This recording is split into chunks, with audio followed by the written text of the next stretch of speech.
Bienvenue au journal à la une de cette édition d'information. Le projet de liquéfaction du gaz naturel et Kribi en ligne de mire. La société Gola de LNG Limited vient de se doter d'une filiale au Cameroun en vue de sa participation au projet de liquéfaction du gaz, une initiative qui viendra générer des emplois dans la cité balnéaire. Une fois de plus, bienvenue au journal sur Camnews 24. Cameroun, le projet de liquéfaction du gaz naturel de Kribi prend corps. La société Gola LNG Limited, domiciliée aux îles Bermudez, vient de se doter d'une filiale au Cameroun en vue de sa participation au projet de liquéfaction du gaz au large de la ville balnéaire camerounaise de Kribi, selon une annonce légale diffusée mercredi avec 100 emplois directs en phase d'exploitation. Le projet prévoit la production de 30 000 tonnes de gaz domestique par an et 100 000 barils de quotidien de pétrole brut très léger. Le compte rendu de Justice Totom. Le projet date d'environ 10 mois. Dénommé Gola Cameroun SA et doté d'un capital social de 10 millions de francs CFA, cette entité se met ainsi en place en vue de l'exécution de la convention signée en septembre 2015 avec la Société nationale des hydrocarbures SNH via le groupe pétrolier Perenco. Le projet de liquéfaction de gaz de Kribi porte sur l'installation et l'exploitation d'une usine flottante de 500 milliards pieds cubes de réserves de gaz naturel en vue de leur exploitation vers le marché local et mondial pour une capacité de 1,2 million de tonnes annuelles représentant quelques 50% de la capacité nominale du navire-usine sur une période de 8 ans.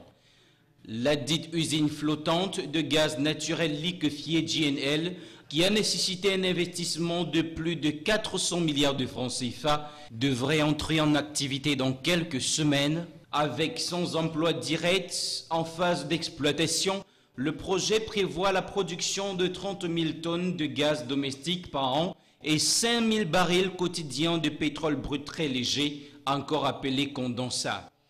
Ce projet de liquéfaction du gaz naturel vient à point nommé non seulement pour booster l'économie locale, mais aussi réduire, on l'espère bien, les pics de pénurie de gaz industriel et domestique qui, on l'espère, dans quelques mois, ne seront plus qu'un mauvais souvenir. Mais faut-il encore que la promesse des fleurs accouche de meilleurs fruits? Carton rouge aux accidents de la circulation dans le littoral. Plus d'une centaine d'accidents ont été enregistrés dans la région du littoral depuis le début de cette année. Cet état de choses ne laisse pas le gouverneur de la région du littoral dans la quiétude. C'est conscient de cette situation et des vacances en vue que Samuel Ivan Adiboa a tenu une réunion qui visait à établir les causes de ces accidents afin d'en réduire le nombre. Ont participé aux échanges toutes les parties prenantes du trafic routier de la région côtière. Le compte rendu de Colombe et Catal, Benoît Dormont. 111 cas d'accidents ont été enregistrés dans la région du littoral dans la période allant du 1er janvier au 31 mai 2016. Pour 79 décès et 253 blessés en l'espace de 5 mois, il y a lieu de s'inquiéter. C'est dans le souci de limiter les dégâts avec la perspective de départ en vacances que Samuel Dieudonné Iva Adiboa, gouverneur de la région du littoral, a tenu une réunion de sensibilisation ce 8 juin 2016 aux côtés de tous les acteurs de la circulation. Il était question pour les pouvoirs publics, les syndicats de transport, les promoteurs des agences de transport, les responsables des établissements de visite technique, mais aussi des chauffeurs, d'identifier les causes de ces hécatombes afin d'en réduire la fréquence. Dans un échange entre le gouverneur et les participants, l'on a d'abord pointé du doigt un mauvais état des routes. La nationale numéro 5, en l'occurrence, qui relie Konsamba à l'ouest partant de Douala, est dépourvue de signalisation routière, mais aussi truffée de nids de poules. Une part de responsabilité compte assumer les pouvoirs publics. L'on a placé sur la sellette le caractère irresponsable de certains conducteurs qui se mettent au volant en état d'ivresse. Toutefois, ces derniers, parfois sous-payés, sous la pression des employeurs avides de gains et exaspérés par des contrôles intimidants de la police et de la gendarmerie, ne roulent pas dans un bon état physique, psychologique et psychique. La certification fantaisiste par des commissions de visite technique n'en est pas moins impliquée. Les causes ainsi identifiées, les uns et les autres ont été appelés à respecter le code de la route, à veiller au confort de leurs employés, à suivre scrupuleusement le cahier des charges sur les visites techniques, à multiplier des campagnes de prévention. 2 chauffeurs sont requis pour des voyages de plus de 300 km. Pour des transports en commun, la vitesse doit être limitée à 90 km/h. La route ne tue pas, dit-on souvent, mais c'est nous qui tuons. Forum de la petite enfance et de l'action sociale, la deuxième édition s'est ouverte ce 8 juin 2016 à Douala sur le thème « Promouvoir les acteurs de la prise en charge de la petite enfance handicapée mentale cérébrale et revaloriser les acteurs sociaux ». La cérémonie d'ouverture des travaux, vont durer 3 jours, était présidée par le chef de la division du développement régional, représentant du gouverneur de la région du littoral. Le point avec Éric Ticheux, Benoît Dormont.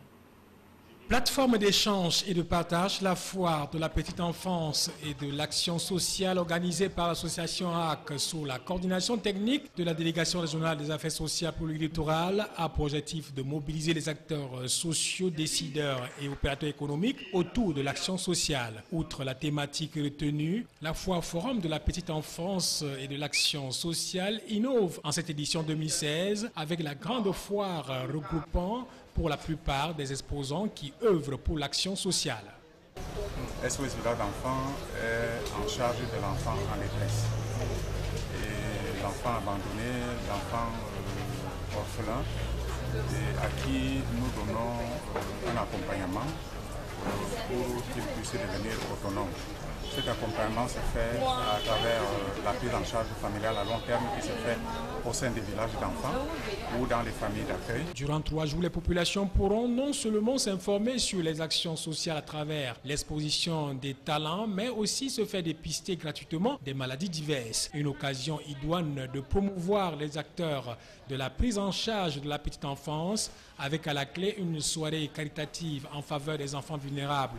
Après l'exposé inaugural du forum déroulé par le délégué régional du MINAS pour le littoral, la cérémonie s'est achevée par la visite guidée des stands. Extrême dans la lutte contre les inondations, les travaux de réhabilitation de la digue du fleuve Logone et ceux de la retenue d'eau de Maga avancent malgré le retard observé sur le terrain. Le constat est du gouverneur qui a effectué une descente sur le terrain. Midiawa Bakari a engagé les entreprises en charge de l'exécution des ouvrages à accélérer les travaux afin d'éviter tout désagrément. Reportage. 2 mois après le lancement des travaux de réhabilitation de la digue le long du fleuve Logone et ceux de la retenue d'eau de Maga dans le département du Mayo-Danaï, les travaux avancent normalement malgré le retard observé. Le constat du gouverneur de la région, descendu sur le terrain, a l'effet de se rendre compte par lui-même de l'état d'avancement des travaux. Sur un tronçon de 22 km entre la localité de Bégué-Palam jusqu'au déversoir de Pousse qui constitue les points critiques de la digue, une quinzaine de kilomètres ont été réalisés à ce jour. S'agissant de la digue de retenue d'eau de Maga, le niveau d'exécution est satisfaisant. Le gouverneur Midiawa Bakari, qui était sur le terrain, a prescrit aux entreprises l'accélération des travaux pour éviter d'éventuelles inondations. Ça fait du travail que nous avons observé sur le terrain, aussi bien sur la digue que les maisons. Toutefois, nous avons constaté qu'il y a un peu de retard de part et d'autre. Compte tenu du retour des pluies, de l'intensité observée par rapport à ces pluies, nous avons instruit ces différentes équipes de multiplier des faits de travail de nuit dans la perspective de résorber d'abord le retard. Les travaux qui sont en train d'être réalisés rentrent dans le cadre des missions assignées au projet d'urgence de lutte contre les inondations Pulsi, lequel projet a été mis sur pied par le gouvernement au lendemain des inondations de 2012. Il a pour feuille de route la réhabilitation de la digue de retenue d'eau de Maga sur 27 km et des ouvrages hydrauliques, la réhabilitation d'environ 7500 hectares de périmètre risicole de la Sembrie. Le projet a bénéficié d'un financement de 108 millions de dollars, soit environ 54 milliards de francs CFA, consentis par la Banque mondiale. Les travaux ont été lancés à Yagoua le 11 mars dernier par le ministre délégué auprès du ministre de l'économie, de la planification et de l'aménagement du territoire Yaouba Abdoulaye en présence de la directrice des opérations de la Banque mondiale au Cameroun, Elisabeth Rubens. Les informations au-delà de nos frontières avec l'AFP. Attentat à Tel Aviv. 2 Palestiniens ont semé la terreur mercredi soir en ouvrant le feu sur des clients attablés à des terrasses de café et de restaurants avant d'être arrêtés. Bilan, 4 morts et 5 blessés. En réaction à cette attaque, les autorités israéliennes ont gelé plus de 80 000 permis d'entrée délivrés à des Palestiniens pour visiter leur famille à l'occasion du Ramadan. Un air de campagne qui ne dit pas son nom. Nicolas Sarkozy a tenu mercredi soir un meeting dans le Nord, au cours duquel il a évoqué sa vision de la France, un pays chrétien selon lui.